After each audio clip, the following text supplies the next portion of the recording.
Takže ahoj, já jsem Adelka a vítám vás při tomhletom videu a v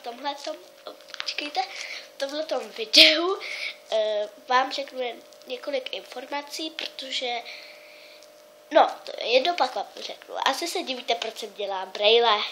Je to kvůli tomu, že já jedu na hory, prostě odjíždím a prostě se si musela vyzkoušet, jestli mi ještě jsou nebo ne, jestli mě tlačí a tak. A teďka přijdeme k těm informacím.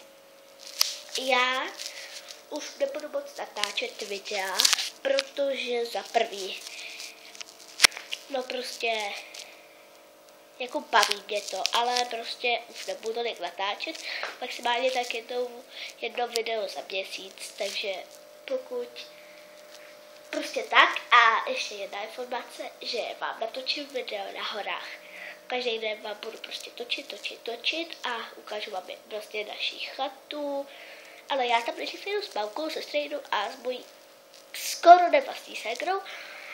A potom si mě tam vyzvedne večer teta a budeme tam spolu na chatě, ještě s jejím přítelem.